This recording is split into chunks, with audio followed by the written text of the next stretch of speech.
I cover a lot of Quest and PCVR games on this channel, but I do also play UEVR mods which I've never talked about before. So in this video I thought I'd try something new. Rogue Point is a new 4-player co-op extraction shooter by Crowbar Collective, who also developed the Half-Life remake Black Mesa from 2020. So this is their first game since. This game has been commonly compared to the Rainbow Six Vegas series, which were some of my all-time favorite shooters in the PS3 days. So I thought this would make a great slower paced shooter for VR. The game released on the 13th of February, but thanks to a flat-to-VR modder, Kaiser Soze, there's already a full 6DoF profile. However, there were some key features missing, so I've heavily modified it as I'm basically the only person playing this. You can find a link to the profile in the description along with all my changes and notes. In short, this is a tactical extraction shooter with a lot of SWAT and breaching elements. The campaign consists of 40 mission layouts across 4 different locations, including an airport, mall, oil rig, and an office building. Missions include enemy elimination, hostage extraction, bomb defusal, laptop decrypting, and so on. The level design is well thought out as every location has a blend of long, medium, and short-range combat. For instance, in the oil rig, you'll be engaging in a lot of close-quarters areas, but you can also fight long-range battles across multiple vertical levels. This means you'll need to be mindful of your weapon's strengths and weaknesses, and avoid situations you're not equipped for. But this is what makes the multiplayer co-op a lot more interesting, as everyone's loadout will cover different bases. As an extraction shooter, you'll start off with a pistol and a small amount of money, which you'll most likely want to spend on a health and armor upgrade. By completing objectives and side missions, you'll earn money which can be spent on new weapons, gadgets, and items as you progress, along with permanent perks such as damage, reload, and healing speed, and so on.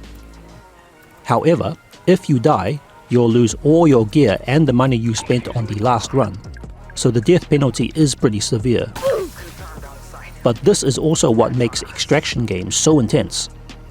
On the plus side, you can also loot some of the enemy's weapons, but these have limited ammo, and they can't be customized, so you're stuck with whatever attachments they have, if any. This means there's real incentive to earn and customize your own weapons, and try to survive with them. You can also pick up cell phones from some enemies, which open secret stash rooms for rare loot and supplies. But these rooms are expensive to open, so you have to consider whether to open them now or save your phones up for future missions. The graphics are incredible to see in VR. The damage effects, debris, and destruction makes every firefight feel like a scene from a movie.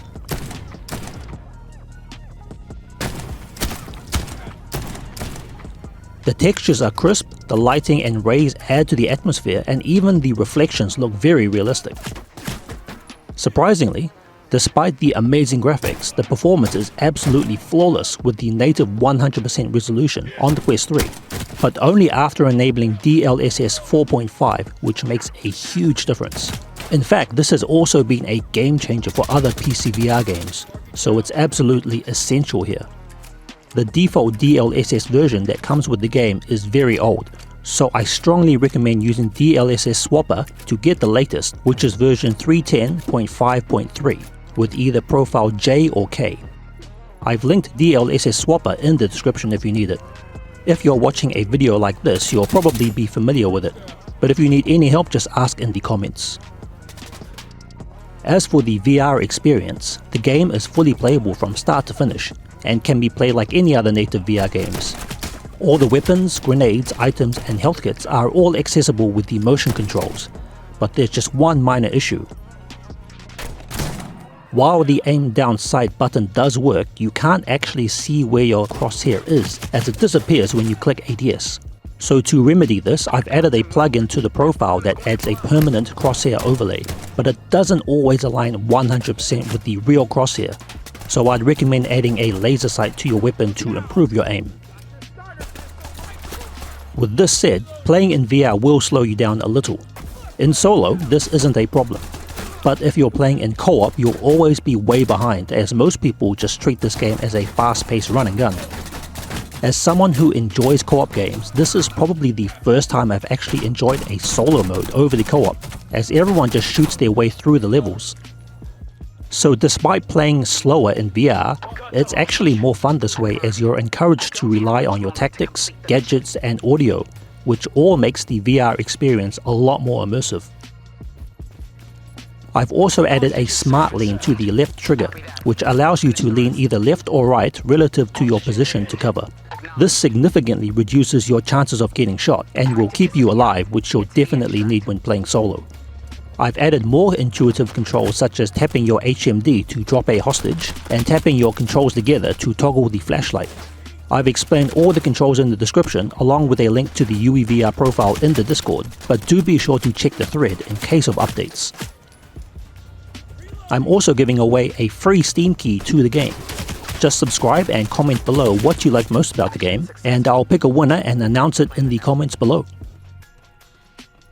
If you want to see more UEVR games on the channel, be sure to subscribe and comment below if there's any other games in particular you want to see, as I'll probably start making more of these.